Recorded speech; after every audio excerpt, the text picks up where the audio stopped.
Hey guys, and welcome to episode 121 of the OCDStories.com podcast. Now in this episode, I interviewed Richard Taylor, and this is a story edition of the podcast. And I've known Richard for a little while. We've never actually personally met. We've known each other quite a while, a couple of years now through social media, and I had the pleasure to chat with him sort of 18 plus months ago. So I thought I'd get him on to share his story. He's been quite prominent in raising awareness around OCD recently, predominantly in the UK media, TV, radio and print. So I wanted to get him on to talk about that as well. And some of the key points that came up during our conversation was kind of the importance for him of accepting that he had OCD, finding the motivation to recover, reason to fight, how sometimes, he had to trust the therapist's head, the therapist's brains and not his, because he was unsure of his. So he had to trust that what the therapist was saying was in his best interest. The importance of kind of making a choice, having the right people around you, the right network, family, friends, other people with OCD, etc. He also talked about how saying no to stuff has helped him. He's got very busy with doing all this press stuff, and he didn't have enough time for himself. So learning to say no has been positive for his mental well-being, and it's something I can testify to as well. Believing change can happen is an important one. In the grips of OCD or any mental health conditions, it's hard to believe that things can be any different. So keeping that hope, that faith and that belief.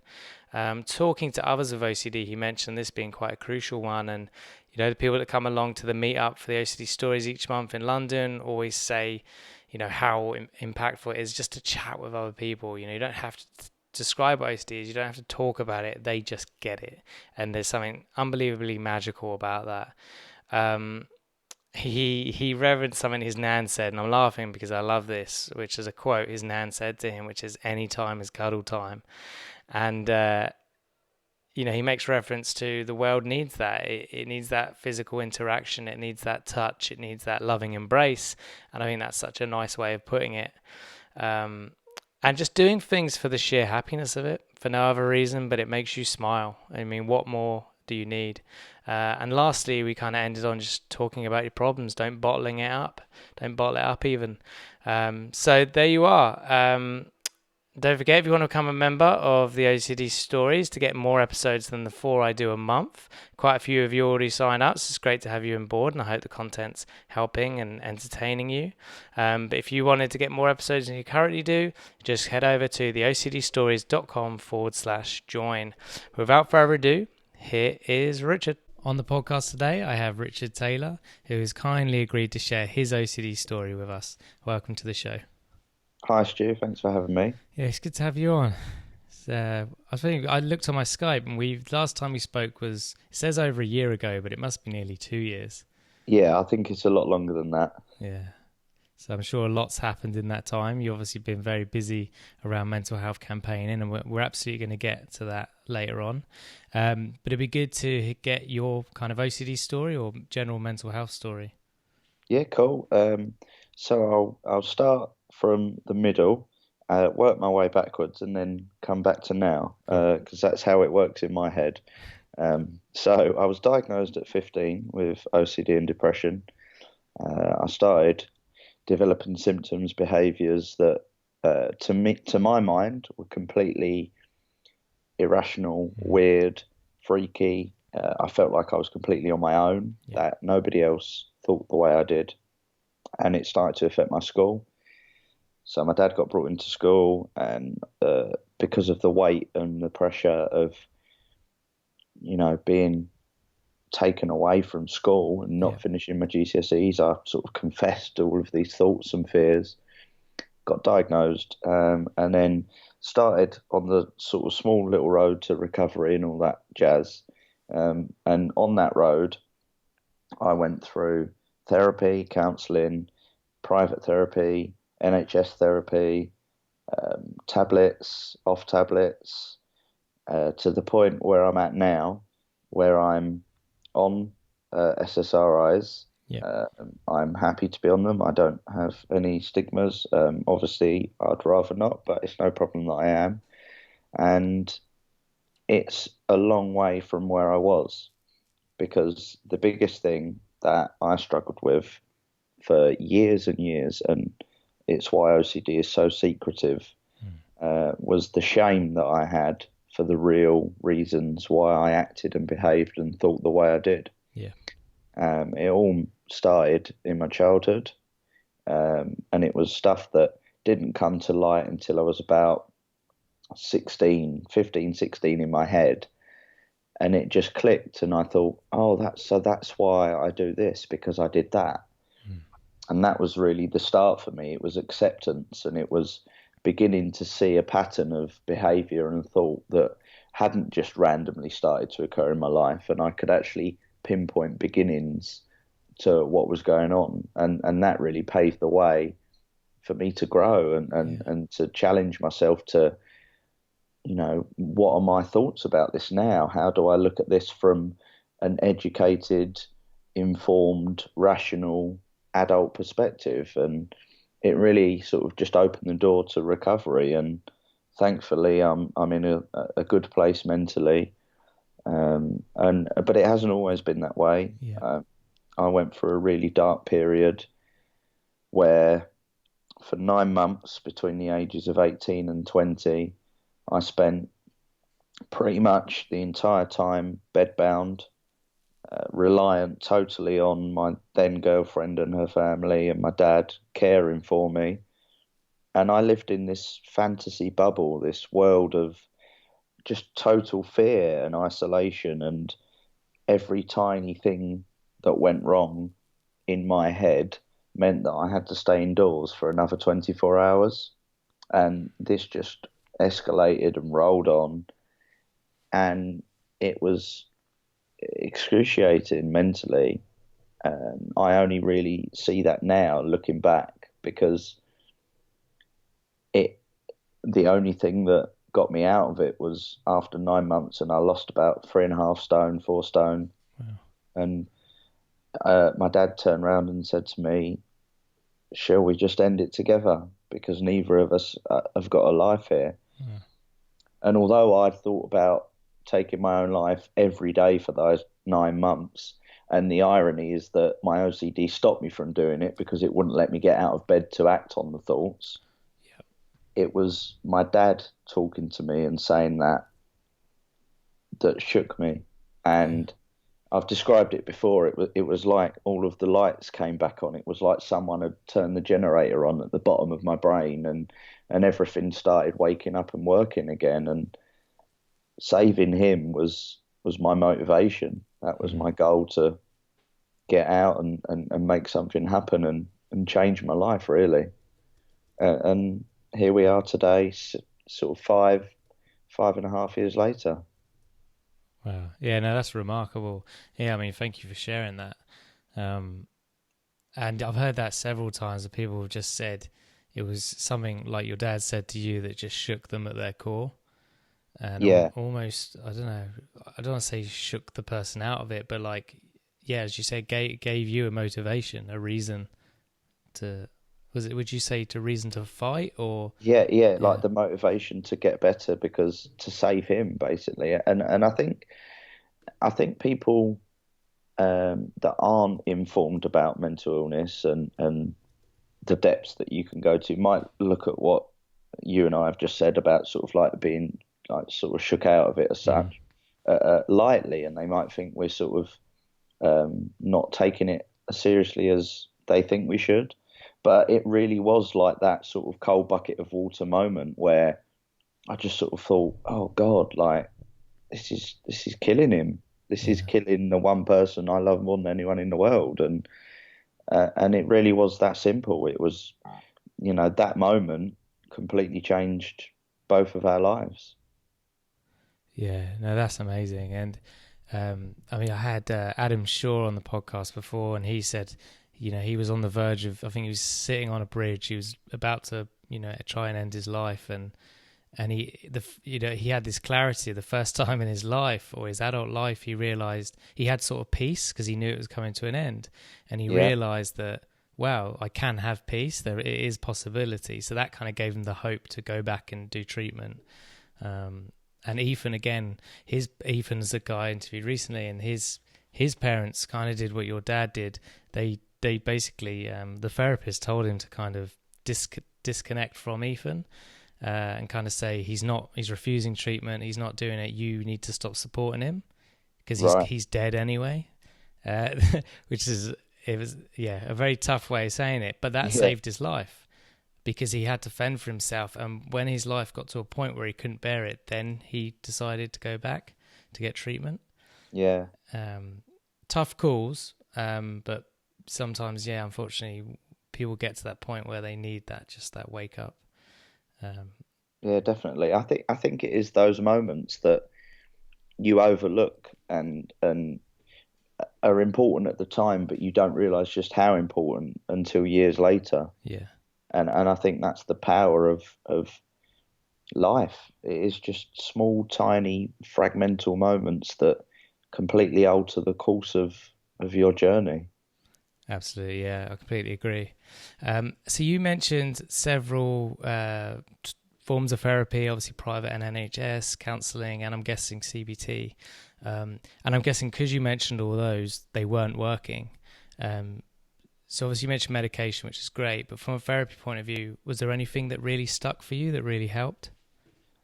I think the problem was that up until I was about 21, I didn't really let myself accept my past. So the therapy, no matter how good it was, would never have worked because I was fighting it.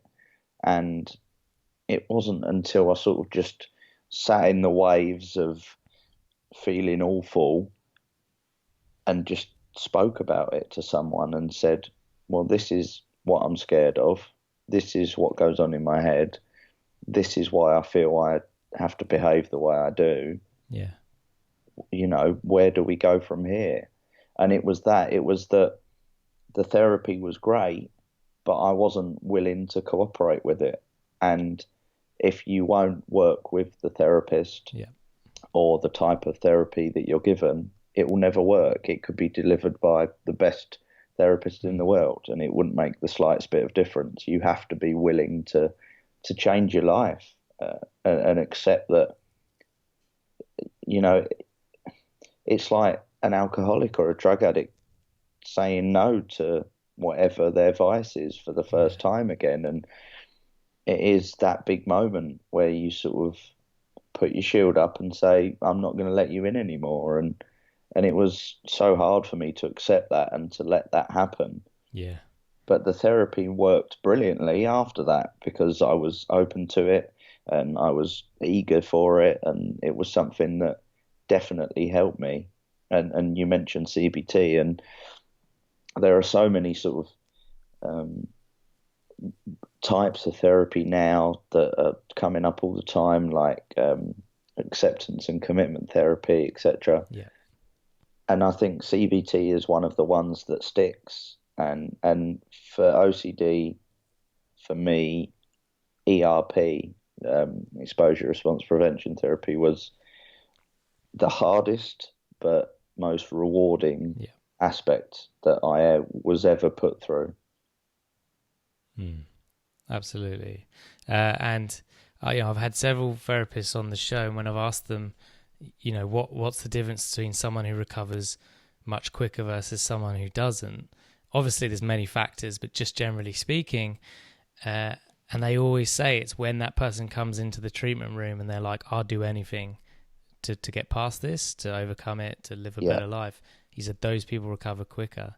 And that kind of mirrors what you just said of you were determined, you'd made a choice that you weren't going to let this destroy you anymore. I think one distinction from a patient's perspective as such is that I was completely desperate. Yeah. I was at the lowest you could ever be, and the only way to go lower was to not exist. And when you're that far down within yourself, anything is better than the life you're living. And I think that is the thing. You just have to say, what do you want? Do you want to live like this, or do you want to try and and have a better life that you know is there. The Yeah. rational part of your head knows it exists. It's been there before. You've had it. You've tasted it, and it's picking which voice to listen to on which shoulder. Yeah, it's a really good way of putting it. Yeah, no, yeah, I love that. Okay, so you did ARP, which is obviously can be a very tough form of therapy because obviously facing your fears, the thing you've been obsessing Yeah. about. I guess what advice do you have? Or I guess a couple of questions is just what did you learn from it that you feel could be useful for others, and what advice do you have for people that are kind of starting ERP? So I'll answer your second question Cool. first. It's okay to be terrified because it is all of the things you fear most, Yeah. and you have to do them and sit with them and let them sit in your brain and nibble away at you and know that you're going to be okay. But I would say that if you've started it and you trust your therapist or the health professional that you're working with, trust their brain over yours Mm. because their brain is functioning. Normal isn't the right word because no one's normal. Yeah. Normal doesn't exist, but their brain is functioning without a mental illness. At least you hope so. Yeah, yeah, yeah. That's what you've got to pray for. Yeah. Um, but they will, your best interests are their best interests, and they want to help you. So trust in the process. Be patient. It will not happen overnight, and speak about it, talk about it. Mm. Don't keep it bottled in because any of the fears or worries that you have about it, get them out because that will help you with the process of you know dealing with it and getting by. And then I suppose your first question was for me the sheer fact of just doing it and Mm. and accepting that this is what I have to do if I want to be better and live a better life. And it's the hardest thing I've ever done. A great example and something that I think exists inside and outside of mental health. I had a friend who really encouraged me to face in a sort of defining moment in my life to face one of my biggest fears. I signed up to do a Tough Mudder half Mm. to raise money for OCD Action. And I didn't really think about it. And I did a bit of training, but not a lot. And got to the day, and it had been raining, and it was in South Yorkshire, so it was all hilly and muddy. And I got to the first obstacle, and I really hadn't thought about what I was actually taking part in until I got to the first obstacle. And it was barbed wire, and you had to crawl through it. And I Mm. froze, and I was there for what felt like years, but must have been fractions of seconds. Mm. And my mind was saying, "This is it. You either get down in the mud, literally crawling through your fears, or you fail. You Yeah. quit. You turn away." And my friend just grabbed me on the back and said, "Come on, mate, you've got this," and threw me down into the mud. Yeah. And I really can't explain it. I've never experienced anything like it since, and I'm not sure if I ever will. But when I hit that mud for the first time in so many years, my mind was free. Like you said about the guy on the bridge finding peace, Yeah. my mind just emptied, and it was the whole mindfulness of just being aware of now and being present, and it was incredible Yeah. because in my worst fears, I found freedom. Yeah. And for the whole rest of the time I did that race, I felt incredible. And it works. And I hate the fact that ERP works because it's so hard at the beginning, Yeah. but it does. And if you can trust the process, have support, and believe in yourself and trust yourself, then it works. It really does. Yeah, man. That's that's a great story. Um, yeah, I know what you mean about that feeling of utter peace.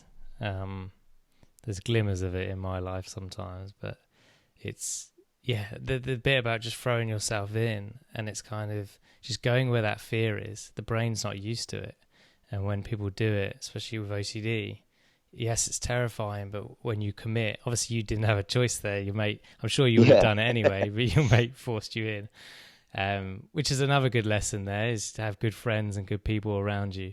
Yeah, I think that's the thing.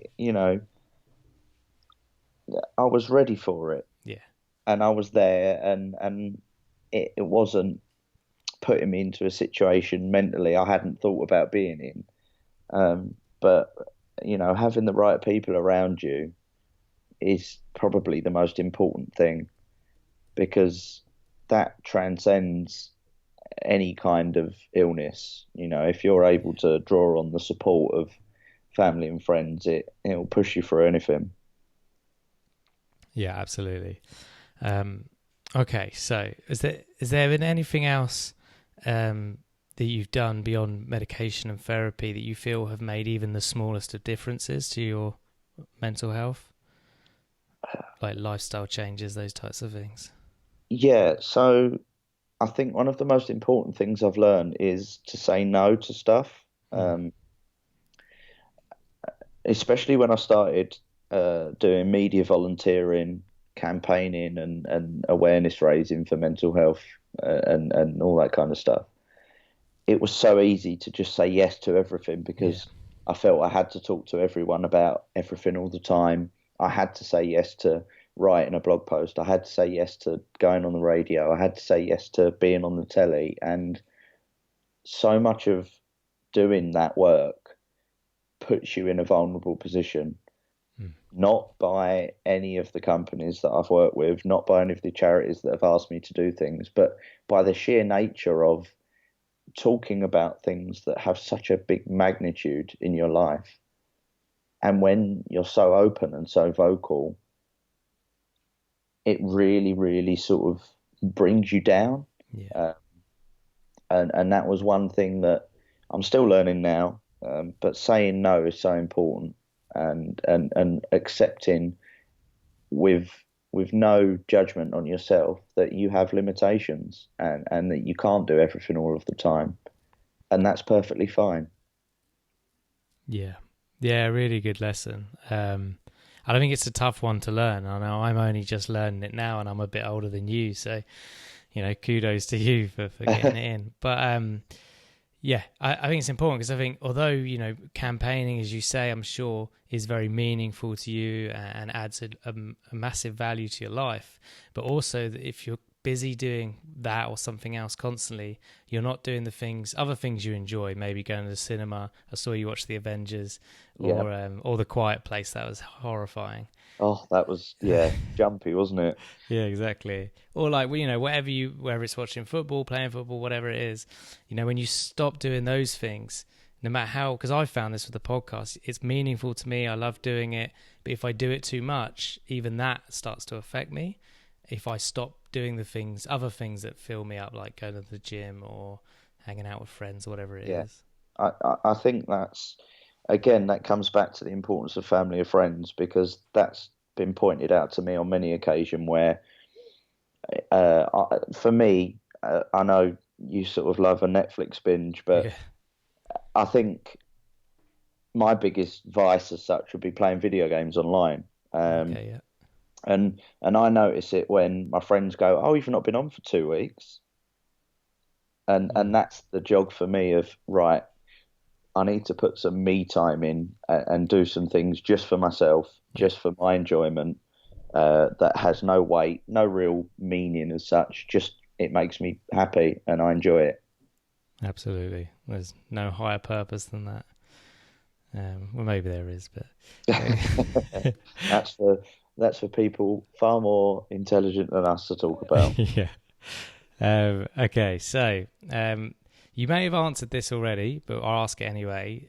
Okay. What was the biggest epiphany for you in recovery? The biggest like aha moment? Yeah, so it was being thrown into the mud. Yeah. Because I think what it did was a couple of things. So one, it literally put me in the middle and surrounded by something I was terrified of, which was being, dirty, using in inverted commas there. Um, and secondly, it forced me to realize that I could cope with that, Yeah. because for so long I'd believed the OCD when it said, "Oh no, you won't be able to deal with it. Avoid it, avoid it." Mm. But I actually could deal with it, and not only that, but I was fine with it. And I think that was the biggest epiphany, not the actual act of it happening, but realizing that I can deal with it and I'm okay, and I'm not going to have a panic attack, and I'm not going to die, and I'm not going to feel like I can't ever do anything I love ever again. Actually, it's just a bit of mud.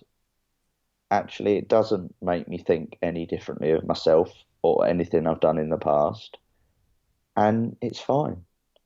Mm. And I think that was it for me. It was that turning point, and like you said, those glimmers of peace and serenity, and it was knowing that I knew how to tap into that again. And I think that was the nicest thing for me. For so long, I didn't know how to get there, Yeah. and now I do. And it's still hard, and some days it feels like I'm so far away from it. Other days it feels like it's on the edge of my tongue, Yeah. but it's there, and I know it's achievable. Absolutely. And you've got the skills embedded now in who you are to deal with it when it does flare up. Yeah, I think that's so important, is that it isn't just that one day your therapist goes, right, you've ticked all the boxes, you're cured. It's I'm not going to say it's a forever process, because some people deal with it and react and get better a lot quicker and to a greater extent than others. But I know for me, I can have days where OCD doesn't affect me at all. I don't think about it. And for a time in my life when I couldn't think of anything other than my OCD, to have days where it doesn't crop up is it's just, oh, you Yeah. can't explain it. It's indescribable, and I think that's the thing. It's a work in progress. It's all the time. It's every day fighting with yourself, but not every day is hard.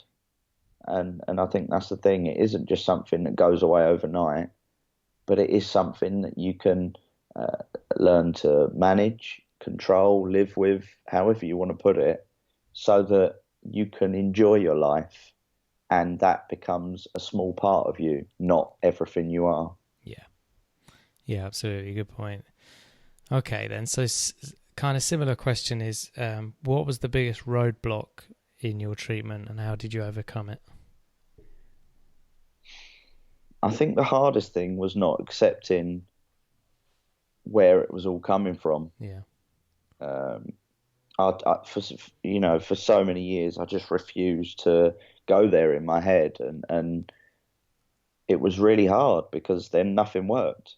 No amount of help, therapy, talking, tablets, whatever, nothing would have helped me.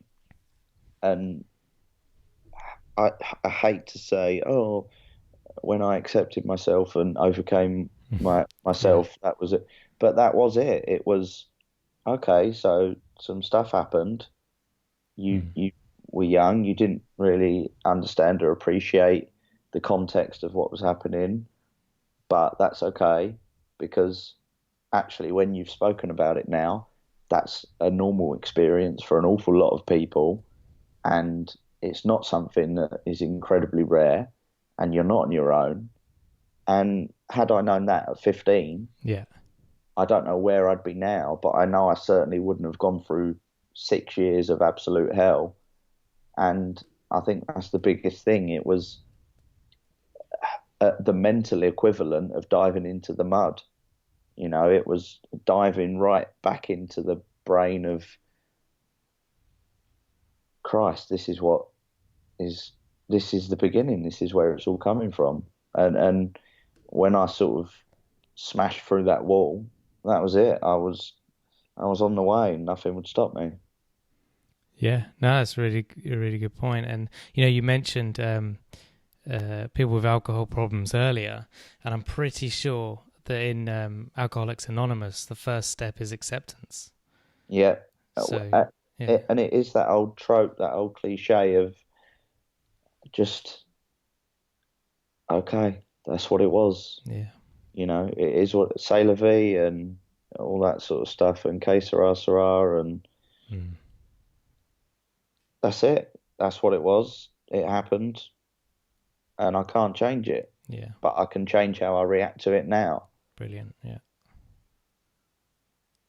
Absolutely, and that's the most it's sometimes the hardest choice, but it's the most powerful one. That when, like you said, what can I do about it now is empowering. It's going to mean you suffer less in the future.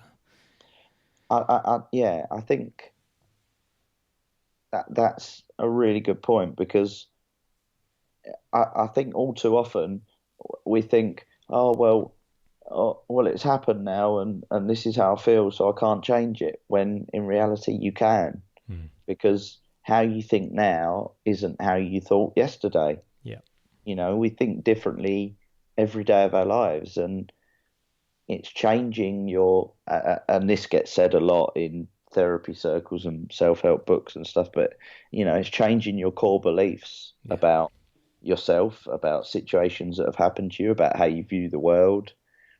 And once you learn and accept that you can do that, then the game changes. yeah.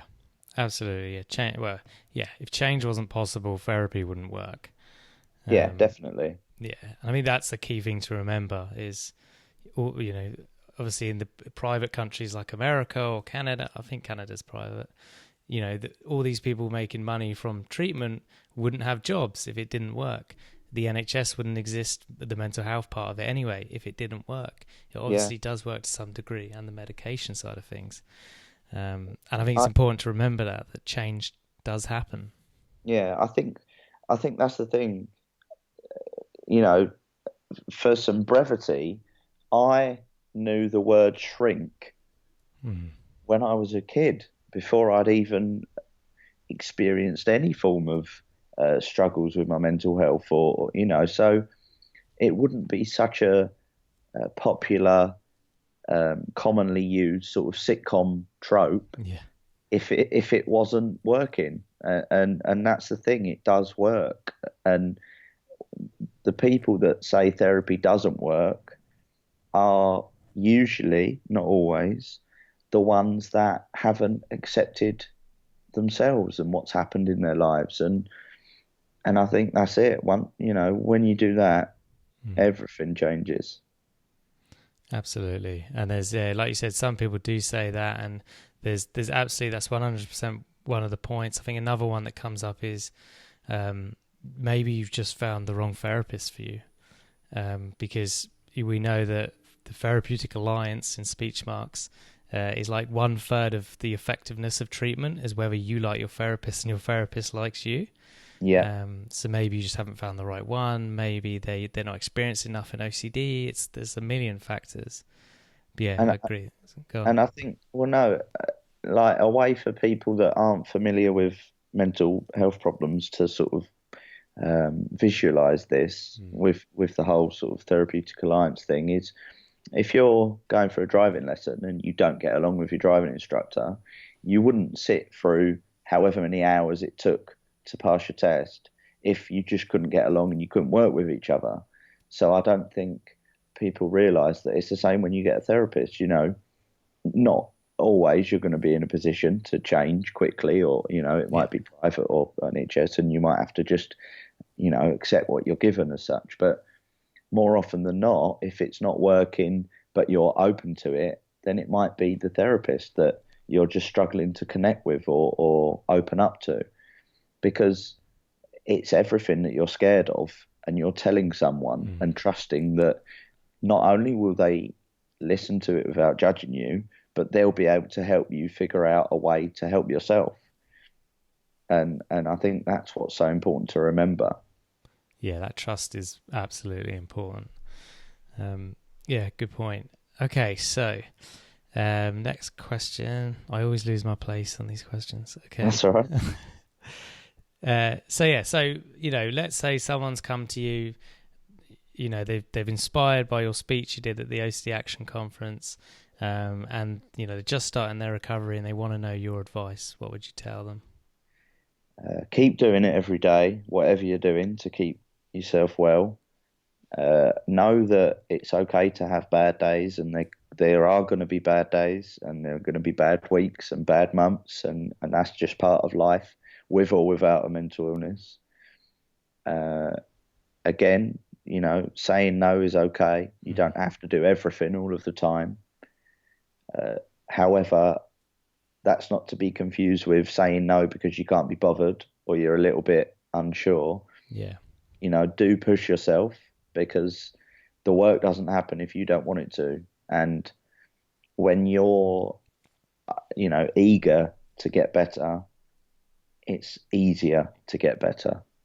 And I think that's something that has taken me a couple of years to figure out. But when you access the right support network, when you tap into that encouragement from other people, it feeds yourself, it feeds your strength. And that would be the big thing. And I suppose my most important piece of advice, and I will never stress this more than I can, talk about it. Nothing ever got worse by being open and talking about your problems to someone you love or trust. Yeah. And it really, really, really does save lives. And it's so simple. It's so hard to do sometimes. Yeah. But it's so simple. Yeah. Yeah, I love that. I agree. It's kind of like, whenever I've had to be vulnerable with someone and share something tough, it feels like there's this imaginary brick wall between me and the person. Yeah. And I can't, verbalize the words. It's almost like something's taken my voice away. Yeah. But the moment you just burst through that and you smash that wall, even if you say one word, the relief of just sharing that is massive. Yeah. I've found anyway. Yeah, how I think of that, sort of very similar, is that I'm underwater and they're above the water, and I'm trying to tell them. And at the same time as trying to tell them and they can't understand me because I can't say it properly, I'm also not breathing. And that moment when you burst through the water, breathe, and then tell them, it's surreal for me, because you're giving that person so much of yourself that you have held on to for so many years, but that's going to help both of you. Yeah. Yeah, absolutely. I love that. Yeah, I'm going to steal that. I'll quote you whenever I use it. Yeah, thank you. No, really good way of looking at it, actually. Yeah, I like that. Okay, so, you've been busy recently campaigning. I've seen you everywhere, which is a good thing. And obviously I saw you did a speech at the OCD Action Conference recently. I couldn't make it, unfortunately. But yeah, it'd be good just to hear all the stuff you've been doing, anything that's coming up, and just anything you want to share around that. Okay, yeah. So I think one of the big things for me is, rather than just mental health in general, there are so many people that are doing mental health in general now, from print, media, TV, whatever it is, everything is mental health. I just wanted to focus on people that I can help.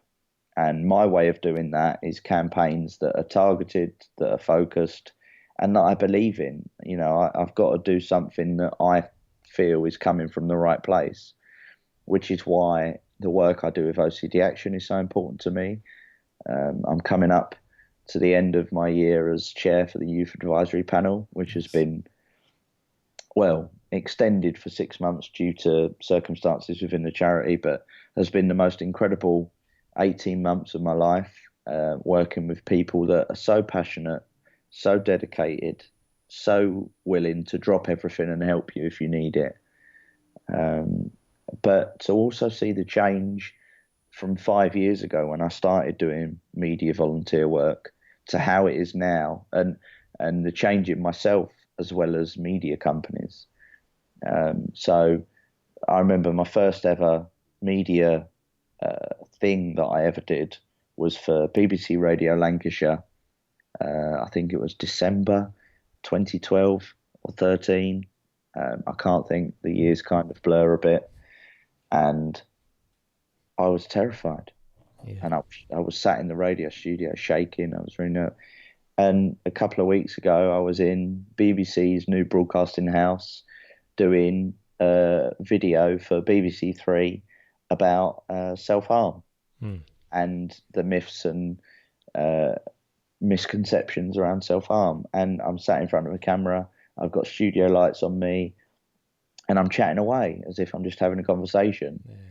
And I think that's the nice thing for me, is that when I do the campaign work, I know that selfishly I'm doing it for myself as well, because helping other people is fantastic. And that's the reason I wanted to start speaking out in the first place. I wanted to help one 15-year-old kid going through what I was going through and letting them know that there's hope and that they'll be okay. But now it's good for me because it gives me skills and allows me to network with people that will help me in my life aside from mental health. Yeah, really good point. And I think that's so important, going back to what you said about, doing things for yourself. And I'm in a very fortunate position that I've got the support that I'm able to do that. But that's through hard work. I have to give myself credit. And, I've bared my soul to the world for the last 5 years and left no stone unturned, really. And that's what's got me here. It's just by talking about what's happened, and the truth is the most powerful thing I think we can give to someone, and to be able to do that on the scale I've been able to, it's been incredible. And you mentioned the OCD Action Conference. Yeah. I think that was the highlight for me. And it wasn't on telly, it wasn't broadcast anywhere, but I just got to say it to the people that mattered. And from being there 3 years ago, very nervous, very worried, terrified of sitting down and touching things and being in that environment, to being there as a volunteer, helping out and speaking in front of the biggest crowd I've ever spoken in front of. It was brilliant. It was my proudest moment. And people say, I've worked with Mind and Coronation Street on their OCD storyline, and I've done stuff with the BBC. But standing there with, no TV cameras, no radio, just talking to people in the room and knowing that they're going to hear that, and hopefully a parent will take that and be hopeful for their child, or a young person in that audience heard that and thought, if he can do it, I can do it. And that for me is the biggest thing, is to inspire hope for other people. Yeah, absolutely. That's that's awesome to hear that was a highlight. And I agree. I think that's because, I spoke the ISDF conference, and I agree with you. It's just something about being in a room with 100, or was less than that for me. It was like 60 people that just get what you're talking about.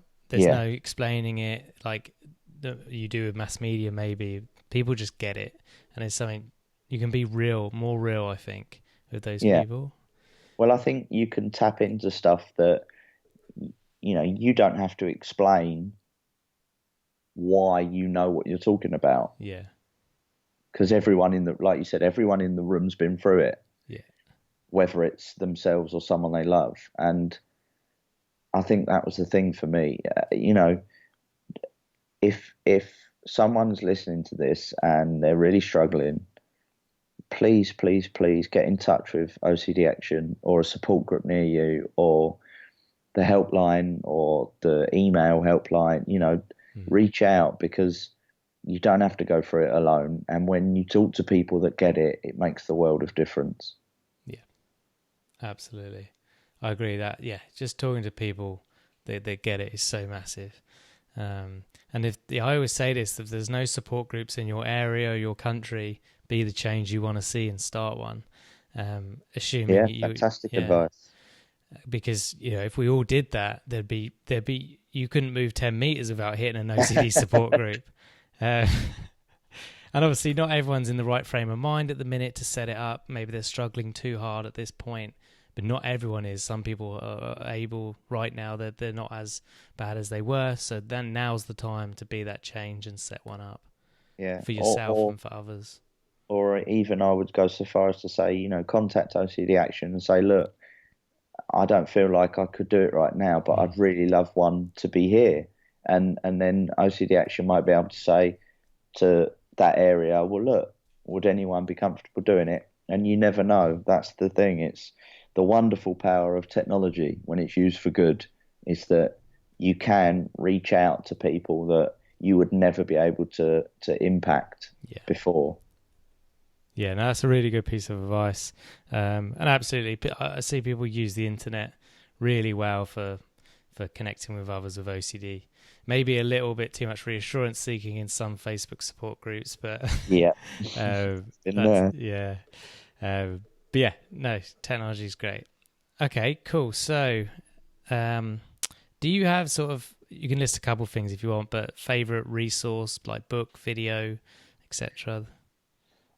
So in terms of books, I tried to steer away from self-help books as such. Yeah. One book that I can only say specifically for OCD would be a book called The Goldfish Boy by Laura Thompson.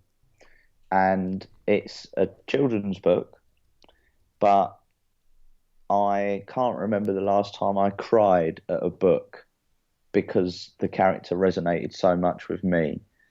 And that really helped me reading that book, because although it's aimed at kids and although it's simplified for kids, it makes sense and it hits you. And I really, really, really resonated with that story, and it gave me the confidence and the sort of belief that I'll be okay. Another set of videos on YouTube from an incredible guy over in America called Jim Corner. Oh, yeah.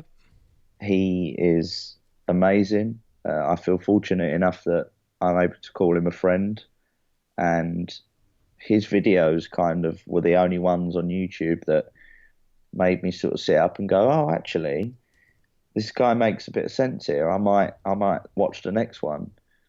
And from that, you sort of keep going and you build up connections. And like you said, the power of technology.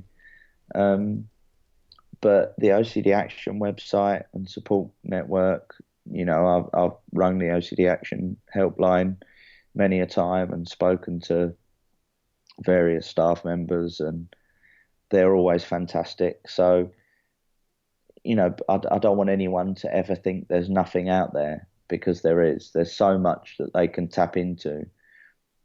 And I would say if you're unsure, start with OCD Action's website and go from there. Yeah, absolutely. Yeah, great advice. A few people mentioned Jim, so I'll have to get him on the show at some point. Okay, no, thanks for that. And I was never aware of that book, The Goldfish Boy, so I'll check that out. Okay, so you've got a billboard in, where do you live? Are you in Yorkshire? Sidcup, South East. Sidcup, yeah. All right, fair enough. Yeah, far away from Yorkshire. Far away from my Yorkshire. non-UK listeners. So you got a billboard in Sidcup for everyone in Sidcup to see. What do you want written on that billboard? Oh, what a good question.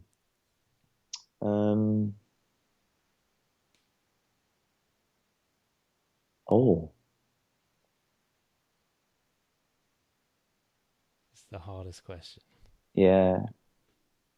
It would have to be something that my nan always used to say to me, because I think there's far too much negativity and um, stuffiness about this in the world. But she always used to say to me, any time is cuddle time. And it's such a simple message, but I think so much of life now is about not being in physical contact with people. You don't have to talk to people to order food. You don't have Mm. to, you don't have to leave your room or house to do anything. Everything can just be delivered by this faceless thing. And I think we really are in danger of losing that closeness with communities and hugs and Yeah. friendship. And I just think very sort of blue sky thinking, but it'd be nice if everyone just realised that it's okay to have a cuddle every now and again. Yeah, really good advice. I think that's so important for general mental well-being. Um, I'm always trying to cuddle my wife, but she just pushes me away. Okay.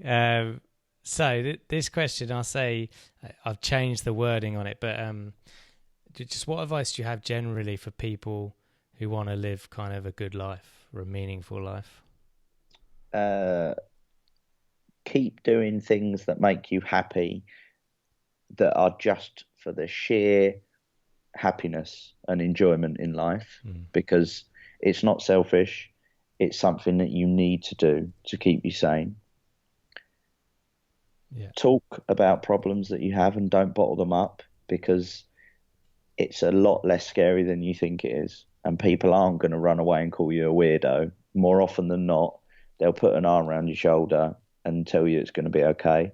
yeah, And don't be afraid to ask for what you want, because as my mum always says, if you don't ask, you don't get. love it. Yeah, it's one of my favourite quotes, that one. Yeah, Um, yeah, it's true though, isn't it? You're not always going to get, but if you don't ask, you're unlikely to get it. yeah, you'll never know. And well, like Coldplay's Fix You, if you never try, you'll never know. Mm. And another one from my mum, rise above it. She used to tell me this when I was bullied in primary school. Rise above it, Yeah, don't react. And I never understood it because I couldn't grasp the idea of walking away or turning the other cheek or. yeah, But that's so important, because I know it's hard and I know people can be really horrible and cruel and say really inexplicable things, mm. but that's all it is, just someone's opinion or thought about it that means nothing in the grand scheme of things. Absolutely. So if you're able to, remember that their opinion doesn't matter, and that you are valid, you are worth it, and that you're going to be fine. Yeah, I love it. Yeah, my mum used to say something very similar to me about my brother. She's like, just ignore him and he'll leave you alone. Yep. And I couldn't ignore him, and I kept fighting back, and he got more and more annoying. Not annoying, aggressive maybe is a better word. But as a kid, you're like, he's trying to wrestle me or whatever, and I'm 4 years younger than him. I'm obviously going to fight back. Why would I, let him be? But obviously, if I had, he would have got bored after a couple of days. Yeah, yeah. But it's hard to see that when you're that young. Yeah, I must admit, it's taken me very into my late teens and 20s to learn that, but Mm. that's fine, Yeah, because better life now is, than later. yeah, better late than never and all that. Yeah, But life is always about learning yeah, everything all the time, and it is that getting away from learning as education, because as important as education is, that isn't when your learning stops. Learning never absolutely. stops. You're always learning about yourself and people, and how to cope with general worries and anxieties, and how to thrive, more importantly. Yeah, excellent point. Yeah, I always say education starts when you leave school Yeah, because you've yeah, left the rigid curriculum behind, and now you create your own. You yeah, decide what you want to learn, what you want to know about the world and people. Or you can read Hello magazine and learn about the Kardashians. But Each to their own. yeah, exactly. Yeah. I'm going to get so much hate for that. Okay, so... I'm right there with you. Yeah. See, I mean, yeah, thank you for all your time. The last question would be just, is there anything else you want to share or say that I haven't asked you? It would be to say thank you to everyone that supported me, to say thank you to all of the people that have inspired me without realizing it, and to say to anyone listening that I was an 18-year-old kid who thought that my world was over and the only way to be at peace was to end my life. And now, at nearly 26, I laugh, I enjoy life, I've got great friends, I've got an incredible family, I've got people that love me, and I'm able to experience things that I couldn't have ever dreamed of. And sometimes it's hard, and sometimes I still feel like it's not worth it. But more often than not, the good days outweigh the bad, and it is worth it. Yeah. And it is good to persevere and believe in hope and hold on to it, because it will get better. Yeah, beautiful words and a great way to finish. I really appreciate everything you said. There's been several points during this talk that I've felt touched. So, yeah, I appreciate your time. No, thank you. And keep doing what you're doing, because it's incredible. And you're doing more than you realise probably as well. So there you have it. I hope you enjoyed my conversation with Richard. That, as I mentioned at the end, did get me emotional at a couple of points for whatever reason, and it was really nice to hear him share his story and his recovery journey. And don't forget, if you want to become a member of the podcast and get more episodes, head over to the ocdstories.com/join. And a quick disclaimer, this podcast is not therapy, it's not a replacement for therapy, nor should it be. Please seek treatment from a trained professional. And until we speak, take care.